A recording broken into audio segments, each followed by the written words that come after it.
एक चौबे जी थे, वो महाराज इतना हम तो एक ही टाइम पावे, मतलब एक ही समय भोजन करते हैं। उनका तरीका क्या था, अपने हाथ से बनावे, मोटे मोटे टिक्कड़ बनावे और इतना यहां से लेके यहां तक, और इतने टिक्कड़ महाराज खा जाए और वहीं पड़ रहे, गीली साफी करके पेट पर डाले रहे, एक ही टाइम पावे। अरे भैया, हमारे गुरुदेव कहते थे भय भोजन और नींद जितनी बढ़ा लो बढ़ जाएगी, और जितनी कम करना चाहो कम हो जाएगी। इसलिए उतना ही उचित मात्रा में, और उचित मात्रा पूछनी चाहिए, अनुभवी लोगों से पूछना चाहिए। कुछ लोग ऐसे ही दूरदर्शी होते हैं। एक आदमी गया मरने, रेलगाड़ी की पटरी पर पड़ा।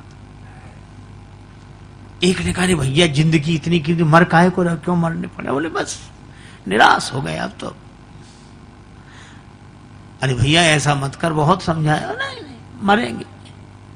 तब तक देखा कि सिराने इतनी रोटियां रखे, तो उसने पूछा रोटियां काहे को रखे? बोले वाह इतना भी नहीं जानते, रेल अगर लेट हो गई तो भूखों मरेंगे क्या? कुछ लोग ऐसे भी दूरदर्शी होते हैं। ये राजा कह रहे हैं कि हमने जानबूझकर धनुष नहीं तोड़ा, दंभी नीति की भावई। दंभी राजा बोले हम तो जानते थे कि धनुष तोड़ने के बाद यही नौबत आएगी, इसलिए हमने जानबूझ के धनुष नहीं तोड़ा। जब नन्हे से राजकुमार राम जी धनुष तोड़ सकते तो क्या हम धनुष नहीं तोड़ सकते थे? लेकिन ये हमारी दूरदर्शिता है, हम बच गए, राम जी फंस गए। हम पहले ही जानते थे यही होगा। श्री राम जी ने परशुराम जी के मन में प्रेरणा की कि इनका भी इलाज हो जाए जरा। तो इलाज कैसे हुआ? परशुराम जी बोले सो बिलगाई बिहाई समाजा, न तुम्हारे जय हैं सब राजा। नहीं तो जितने राजा हैं हम सबको मार डालें। धनुष तोड़ने वाला सभा से अलग हो जाए या सभा उसे अलग कर दे, नहीं हम सबको मार डालेंगे। अब ये राजा भी घबराए कि धनुष का धनुष नहीं टूटा, मरे और जा रहे हैं। धनुष तोड़ के मरते तो नाम होता कि साहब धनुष तोड़ के मरे हैं। एक ने कहा हमने तो पहले ही कही थी कि घर चलो, तुम ही बैठे रहे यहां। बेचारे जनक जी तक कह रहे थे तजौ आस निज निज गृह जाहो। लक्ष्मण जी को लगा कि गुरु जी अच्छी देश में ले आए, यहां धनुष के अलावा और कोई चर्चा ही नहीं होती। थोड़ी देर पहले एक महापुरुष नाराज हो रहे थे कि धनुष क्यों नहीं टूटता, किसी से नहीं टूटता, और टूट गया तो दूसरे महापुरुष नाराज हो रहे हैं किसने तोड़ा और क्यों तोड़ा। जब पहले कोई नहीं तोड़ रहा था तो नाराज हो रहे थे पहले महापुरुष के, क्यों नहीं टूट रहा और कोई नहीं तोड़ पा रहा है, और तोड़ दिया तो दूसरे अरे क्यों तोड़ा और किसने तोड़ा। तो यहां ये धनुषई की बात होती और कोई बात नहीं होती। दो गुरु चेला खूब छक के भोजन किया भंडारे में। अब तोन पर हाथ फेरते हुए गुरुजी ने कहा कि बेटा खड़ाऊ कहां रखी है देख, नीचे हम देख नहीं सकते। चेले की भी वही हालत थी, बोले गुरुजी ऊपर तो सब जगह देख ली, अब नीचे हो तो हो। अरे इतना काहे को। एक गुरुजी को आदत थी उनका कोई चरण दबाए तो सो जाते, दबाने वाला सोचे कि ये मना तो कर नहीं रहे, तो ये मना करें तो हम जाएं, तो उसने सोचा ये सो जाएं तो जाएं, पर उनकी आदत थी जैसे कोई जाता तो फिर जाग जाते।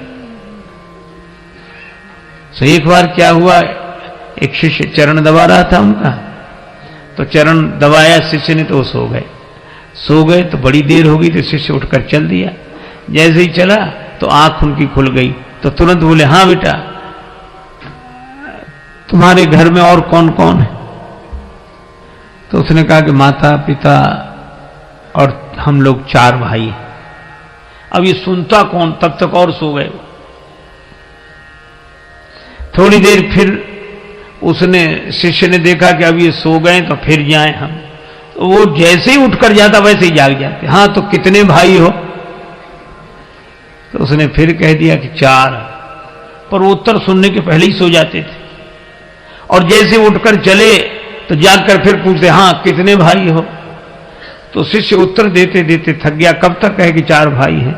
जब चौथी बार भी उन्होंने यही पूछा कि हाँ तो कितने भाई हो, सो चेला बोला, गुरुजी अब तक तो 4 हैं, सवेरे तक 3 बचेंगे।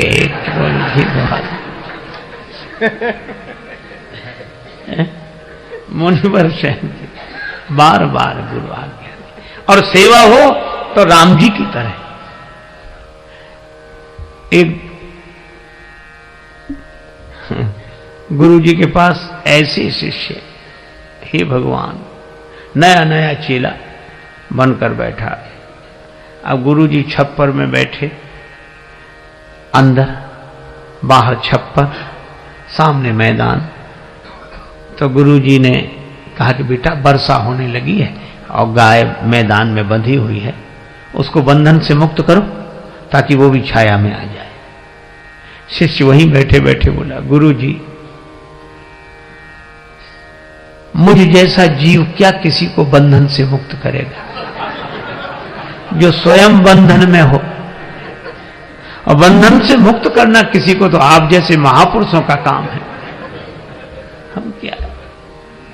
क्षमा करें गुरुदेव, अनधिकार चेष्टा मुझसे न होगी। गुरुजी भी समझ गए चेला नहीं गुरु ही मिला है।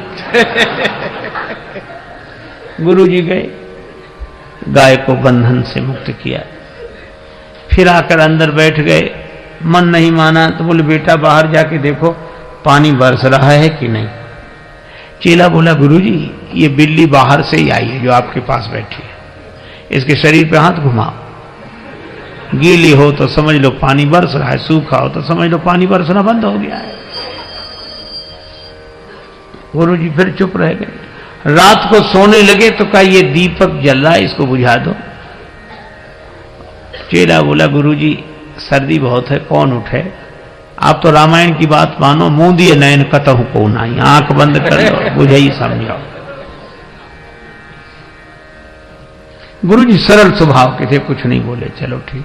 दूसरे दिन सवेरे सवेरे एक भक्त लड्डू लेकर आया, 1 किलो लड्डू, भगवान को भोग लगाओ, सबको बांटो। तो गुरुजी ने भगवान को भोग लगाया। उस चेले से कहा कि बेटा भगवान का प्रसाद लेगा? तो हाथ जोड़कर बोला, गुरुजी मैंने 3 आज्ञाएं नहीं मानी हैं, अगर चौथी भी नहीं मानूंगा तो घोर पाप लगेगा। ये